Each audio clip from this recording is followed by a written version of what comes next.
তো আমাদের দাবিটা সরকারের কাছে হাইকোর্টের কিংবা অ্যাপিলেট ডিভিশনের যে প্রক্রিয়া চলমান রয়েছে, আমরা মহামান্য হাইকোর্টকে শ্রদ্ধা করি, সম্মান করি, সেটি চলমান থাকতে পারে, কিন্তু আমাদের দাবিটা নির্বাহী বিভাগের কাছে। আমি খুবই সরি টু সে যে ভদ্রলোক কথা বলেন, আমি জানি না যে তিনি আন্দোলনের সাথে যুক্ত আছেন কিনা। আমার কাছে পুরোপুরি মনে হচ্ছে উনি আসলে কিছুই জানেন না, উনার কোনো রকমের ধারণা নাই। উনাকে টিভির সামনে বসে দেওয়া হয়েছে, উনার কোনো রায় সম্পর্কে ধারণা নাই, আদালত সম্পর্কে ধারণা নাই। শুরুই করলেন তিনি বাতিল হয়েছে যতটুকু আমি জানি না। যেই মানুষটা জানেনই না তিনি যে আন্দোলন করছেন সেটা নিয়ে আজকে স্ট্যাটাস কো কি, তিনি আবার লম্বা লম্বা কথা বললেন, অনেকগুলো পয়েন্ট বললেন যে আমাদের নির্বাহী বিভাগের কাছে। আপনার কোনো ধারণা আছে যে এই মামলার রেসপন্ডেন্ট কে? আদালতের একটা রায় সম্পর্কে সামান্যতম ধারণা নাই। 33 পৃষ্ঠা 35 পৃষ্ঠা রায় সম্পর্কে ধারণা। আমি আপনাকে বলি, আপনি রায়টা পড়েছেন? এই রায়টা পড়েছেন আপনি? আমি আপনাকে পয়েন্টে কথা বলেছি। আপনি রায়টা আপনি জানেন যে রেসপন্ডেন্ট কে? না, এই মামলার এটা রেসপন্ডেন্ট কে? আমি দেখেন, আমাকে কথাটা শেষ করতে দেন, একটু কথাটা শেষ করতে দেন। আমি অবশ্যই আমার রাগের পূর্ণ রিজন আছে।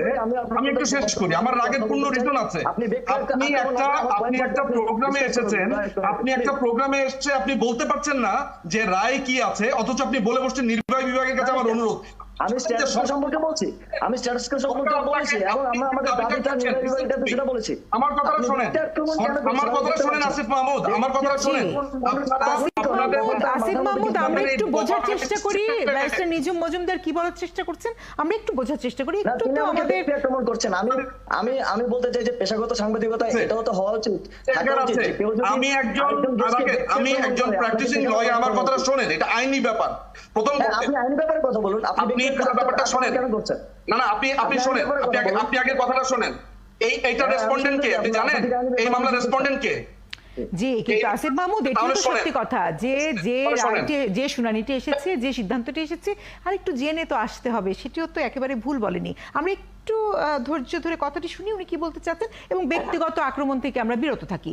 ব্যারিস্টার নিজুম মজুমদার, আমি একটু মিস করে গেছি। আমি জাস্ট একটা যেই জায়গাতে কথাটা বলতে চাইছি যে এই পুরো মামলাটার রেসপন্ডেন্ট হচ্ছে গভর্নমেন্ট। অর্থাৎ গভর্নমেন্টই যারা আজকে আন্দোলন করছে তাদের পক্ষ হয়ে অ্যাটর্নি জেনারেল লড়াই করছে কোর্টের মধ্যে। অ্যাটর্নি জেনারেল এই যে লড়াইটা করলো, কিসের লড়াই করলো? অ্যাটর্নি জেনারেল লড়াই করেছে যাতে এই কোটার যে পরিপত্রটা জারি হয়েছে সেটা বহাল থাকে। অর্থাৎ 2018 সালে যেই দাবিতে আন্দোলন হয়েছে এবং যেটার পরিপ্রেক্ষিতে গভর্নমেন্ট তখন কোটাটা বাতিল করেছে, সেইটার জন্য লড়াই করছে রাষ্ট্র।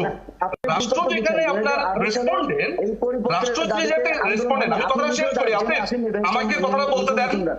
আপনি যদি আমাকে কথা বলতে দেন তাহলে তো সমস্যা। কথা শেষ করি আমি। আমরা একটু কথাটি শুনি, আপনি আবার বলবেন, আপনি আবারও বলবেন। আসিফ মাহমুদ, আপনি একটু ধৈর্য ধরে বসুন, আমরা একটু শুনি। আমাকে কথাটা শেষ করতে দেন। সেটা হচ্ছে যে এই পুরো মামলার রেসপন্ডেন্ট হচ্ছে গভর্নমেন্ট। আপনার যেই জিনিসটা গভর্নমেন্ট লড়াই করছে, আপনি সেই গভর্নমেন্টকে বলছেন ঠিক করার জন্য। মাননীয় প্রধানমন্ত্রী এখন কি কোর্টে গিয়ে বলবে যে রায়টা চেঞ্জ করে দেন? উনার কি এই এখতিয়ার আছে? উনি যেটা কখনোই করতে পারেন না এবং উনি করবেনও না। এইটা একটা আইনি লড়াই। আপনার যদি কিছু বলার থাকে তাহলে আপনি লয়ার নিয়োগ করেন, লয়ার নিয়োগ করে আপনি আপনার বক্তব্য দেন। আজকে মাননীয় প্রধান বিচারপতি ওবায়দুল হাসান পরিষ্কারভাবে বলেছে যে আন্দোলনকারীরা যদি কথা বলতে চায় তাহলে আইনজীবীর মাধ্যমে তারা কথা বলতে পারেন। আপনারা এই কথাটা জানবেন না, 35 পাতার 60 পাতার 100 পাতার রায় পড়বেন না, আপনারা বলছেন যে নির্বাহী বিভাগের কাছে। নির্বাহী বিভাগ কাকে বলে আপনি জানেন? আমি এখন সরি টু সে আপনাকে নির্বাহী বিভাগের কাছে আপনি আবেদন কেন করছেন? সংবিধান না, আইন পরিবর্তনের কথাও বলা হচ্ছে। এটা ওনার জেনে রাখা ভালো, এটা ওনার ভবিষ্যতে ওনার বিসিএস পরীক্ষাতেও আসতে পারে। একটা চলমান ডিসপিউটেড যখন মামলা চলে কোনো বিষয়ে, সংসদ সেটা চেঞ্জ করতে পারে না। সেটা আবার চ্যালেঞ্জ হবে, উল্টা গভর্নমেন্টকে আদালত অবমাননার মামলায় ফাঁসতে হতে পারে। একটা যেটা নিয়ে ডিসপিউট হচ্ছে, গভর্নমেন্ট এখন চাইলে সংসদে সেইটা আবার চেঞ্জ করবে। এটা নিয়ে ডিসপিউট হচ্ছে, এইটা যদি বাংলাদেশের মেধাবীদের অবস্থা হয় এবং একজন মেধাবী যদি মনে করেন যে একটা সাবজুডিস ম্যাটার সংসদ সদস্য কিংবা প্রধানমন্ত্রী ডিল করতে পারে, তা আপনার আন্দোলনের সাথে আমি একমত না, কিন্তু আপনি যে আন্দোলন করছেন সেইটা আমি মনে করি আপনার অধিকার। এইটাতে আমার কোন রকমের ডিসপিউট। অনেক ধন্যবাদ।